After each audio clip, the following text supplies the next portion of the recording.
Got all this kale growing here.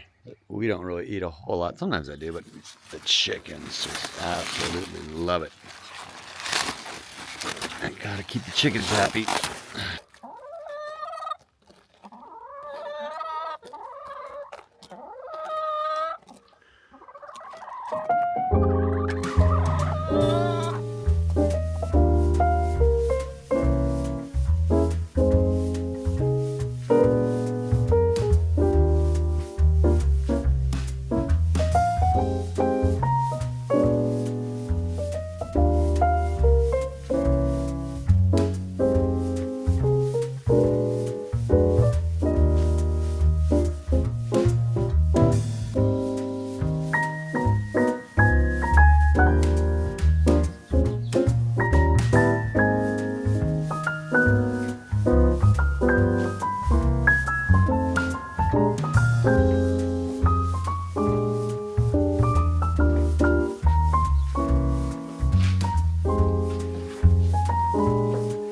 All right, welcome back to another episode of the Adventures of Familia Bajaboy.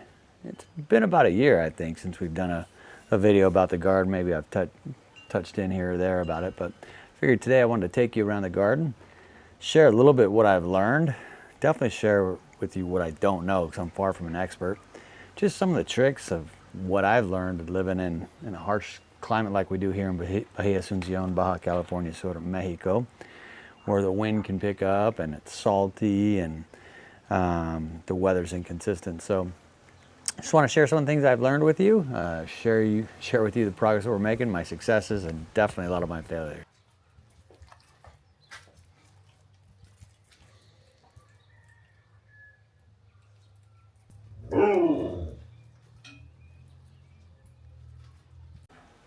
All right, so here are some of the things that we have growing right now. Most of the things I'm going to mention now, they are alive, and most of them have given me some kind of fruit, although we do have a lot of these as seedlings. As far as trees go, we have a mulberry tree, we have 2 mango trees, we have a pomegranate tree, black fig, Meyer lemon.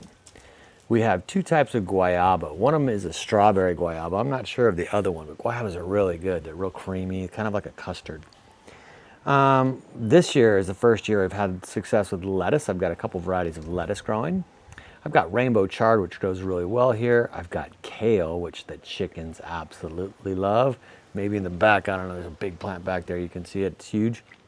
We have a couple kinds of beets. I have golden beets, I have red beets, and I have the ones that are the red and white beets. We have beautiful blackberries over here. They're so good. We had such a good harvest last year. We have artichokes growing. We have cilantro and basil. We have these giant leeks growing. I don't have cucumbers yet, but I grew cucumbers for pickles last year. We have this year growing nasturtiums, the cherry rose jewel nasturtiums. That's a first for me, but they're doing really well so far. Let's see here. We also have passion fruit. We have 2 grapes. We have 2 types of dragon fruit. I have a white fruit and I have a dark red one.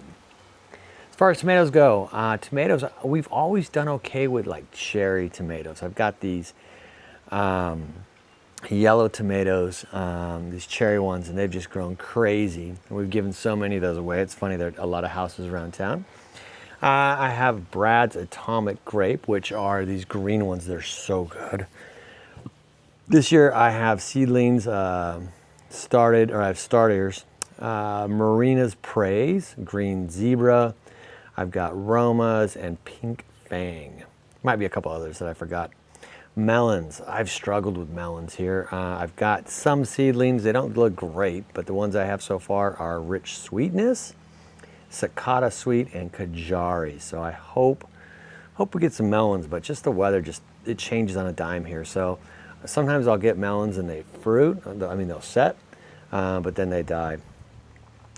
This year I'm going to try butternut squash and Tahitian melon again. I've got some seedlings going on those. In the past I've had really good success with butternut squash or none at all. Last year I started growing a lot of peppers, and like chili peppers, and I did pretty well last year. I had lemon jalapenos and shishitos, and so those I overwintered and they're continuing on. I also this year planted serranos, sugar rush peach, and aji crystals. So that's what I have going right now. I still have some other seeds that I want to put in, get them going. And later in this video, let's talk a little bit more about kind of like my strategies, because my strategies for planting the seeds is completely changed from when I first moved down here. It's made a big difference.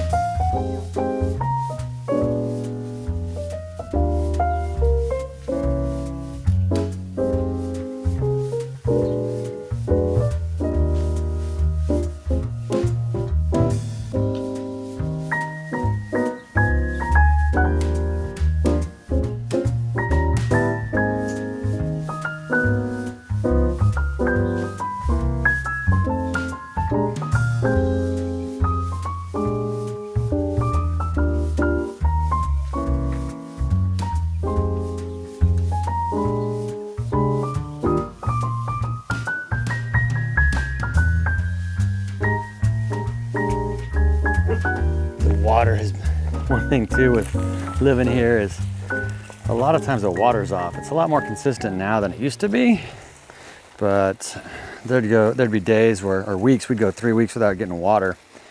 So one of the things we've done now is we have extra storage for the garden, and also we just take advantage of when we have water, we water. This planter here, all of this is cilantro that's bolted, and I've let it go to flowers, but that's what happened in the past. So now all over our yard we have cilantro that comes up from all the seeds. I have cilantro growing in just random places just from it bolting. So I was watering down here and I was talking about some of the things we were growing down, and I was like, oh, there's something colorful down here, and lo and behold, there's some of the pink fang tomatoes growing. It's not quite ripe, but that's kind of how I want this garden to get, to where I'm just not quite sure what's growing and I forage for stuff. That's kind of cool. Over here we've got, these are some tomatoes that I brought down from like Costco. There's a mixed colored tomatoes, like brown and red and orange, and we would eat the tomatoes but save the seeds, and started planting these, and now they're coming up everywhere, and they're so good, so sweet. Oh, those are good. Likewise, if we come over here, in this garden bed over here, our friends, they were leaving town and they had an artichoke seedling or starter, and we planted it, and we didn't think it'd grow too well. It did, it produced a bunch, but then we let a couple go to seed, and now every year we get, right now we have 1, 2, 3 plants, and they'll produce artichokes. And like I said, we just let the last couple go to seed and reseeds it so we don't have to replant. We're at the tail end of our guayabas here. These are really good. You haven't had them, they're kind of custardy. That's what it tastes like. So it tastes like a custard. So delicious. But got all kinds of them. Got more passion fruit over here. We have like 7 eggs in the incubator, so let's hope we get some more chickens. And we're getting about 3 eggs a day right now, which is pretty good. Grapes here. Here's some backup water that we have, which has been really nice because the water's kind of inconsistent, but this is all dedicated to the gardening. This year we hope to get some more dragon fruit. This is a white dragon fruit. We've got some purple dragon fruit up front. Meyer lemons, oh my gosh, these are so good. Doing really well. And then another mango tree, which the garden is coming along. It's a struggle though. Thank you for your eggs. It's one of the things we're going to do today, besides water, is I want to work on these worms. Get the worm manure going. It's like one of the best things I've found for the for the plants. This is definitely one of the best things I can do for the I've ever found for the garden. Is this vermicomposter. This creates this rich matter. And I add this to the garden, and the next day it's night and day. So I'll put it in a bucket with some water, and I'll just put that in the garden. Beautiful. The plants are so happy.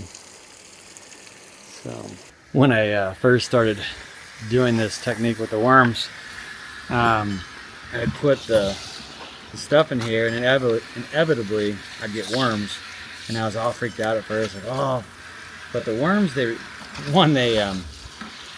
multiply so quick to where I could take a bunch out of there and they would just repopulate so quickly. But two, one of the unintended benefits of doing this is now I have worms in every single one of my beds because they've gone from the fertilizer into the bed, and now that's magic. So it just makes me so happy if I go dig up a piece of dirt and all of a sudden there's some worms. So I highly, highly, highly recommend, wherever you live, vermicomposting. We don't put as much food scraps into it as we used to. Now that we have chickens, our chickens tend to get priority to most of the stuff, but you know, we keep a fair amount of stuff in there. The worms are happy, and I don't know, I do this maybe once every 2-3 months. I used to do it more when we put more food in there, but it's just a good way to get nutrition and macronutrients and micronutrients back into the garden, and it's also a good way for me just to look at things.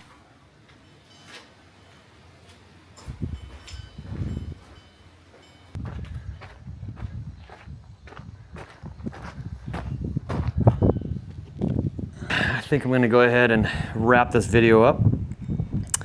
Before I do that, I'd really like to talk about some of my philosophies with my gardening. And when I first moved down here full time, we had a kind of a garden going. I'd keep buying stuff, planting stuff. People would promise to water them, and it didn't happen. So I can't really go back too far, but we've been here now about 4 years. And when I first started to do my gardening, I tried to be very methodical. I read a lot. I looked at plant zones. I looked at when you should plant things, how you should plant them. And I really had mixed luck. So I finally kind of gave up. I kept planting stuff, but I was like, well, I don't care if this is a summer crop. I'm going to plant it. It's November, and I got stuff. So what I've come to learn, at least here in the Pacific Ocean, the middle of Baja, where it's windy and salty and the weather changes every day. It can be 80 degrees one day and 60 degrees the next day. Is I don't really garden for the food. I found that I garden for myself, for my peace of mind.